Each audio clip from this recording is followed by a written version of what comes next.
नमस्कार दोस्तों।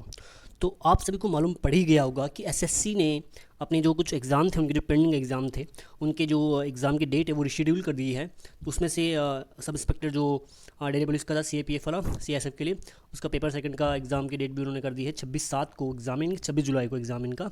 और सीएचएसएल का एग्ज़ाम, जो कि कुछ एग्ज़ाम पेंडिंग पड़े हुए थे, उसका एग्ज़ाम आपका 4 अगस्त से है और 12 अगस्त के बीच में, यानी कि 4 अगस्त टू 12 अगस्त के बीच में।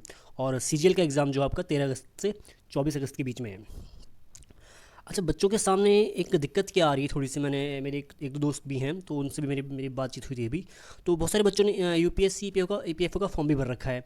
तो बच्चे सोच रहे हैं कि अब, क्योंकि यूपीएससी ईपीएफओ का एग्ज़ाम भी सितंबर में होना है, सितंबर के जो फर्स्ट वीक में। तो बच्चों को लग रहा है कि अब हम एसएससी के लिए रिवाइज़ करें या फिर यूपीएससी ईपीएफओ के लिए रिवाइज़ करें।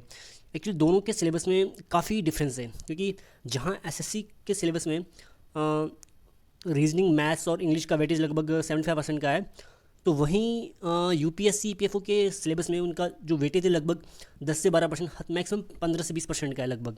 जहाँ 75% का एसएससी में, वहीं यूपीएससी ईपीएफओ में 15% टू 20% के बीच में वेरी कर रहा है। तो बच्चे सोच रहे हैं कि अब कौन से एग्ज़ाम के लिए ज़्यादा प्रिपरेशन की जाए। तो मैं तो यही कहूँगा कि दोनों एग्ज़ाम को साथ में लेके चलिए, जिस तरह से भी आप कर सकते हैं, क्योंकि दोनों एग्ज़ाम इंपॉर्टेंट है। या फिर अगर आप कोई एक एग्ज़ाम दोनों में से चूज़ कर सकते हैं कि मुझे यूपीएससी ईपीएफओ के लिए देखना है, तो एक ही चीज़ पर आप फोकस कीजिए। या आपको दोनों, अगर आपको देखना है कि दोनों साइड देखना है, तो आप, वो डिपेंड करता है बेसिकली।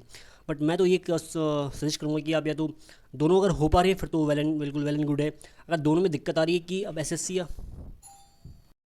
एसएससी या ईपीएफओ दोनों में से कौन सा चूज़ किया जाए, तो आप इस तरह से चेक कर सकते हैं अपने आप को कि अगर आपके एसएससी में अगर मार्क्स अगर अच्छे आ रहे हैं, आपकी परसेंटाइल अगर अच्छी बन रही है, तो आप एसएससी की ओर जाइए। अगर आपकी यूपीएससी में, अगर यूपीएससी का जब मॉक टेस्ट दे रहे हैं उसमें अगर आपकी परसेंटाइल अच्छी बन रही है, तो उसकी ओर जा सकते हैं आप। बेसिकली वही वाली बात है कि अगर आपका मैथ्स, रीजनिंग और इंग्लिश अगर बहुत अच्छा, अगर कि आपको बिल्कुल 100% आप श्योर हो कि आपका सीजीएल में हो जाएगा या सीएचएसएल में हो जाएगा, तो बिल्कुल आप सीजीएल की ओर जाइए। और अगर आपको ईपीएफओ में भरोसा है कि वो उसमें आपका हो सकता है बिल्कुल 100%, तो आप उसमें जा सकते हैं। तो ये basically percent two percent depend करता है।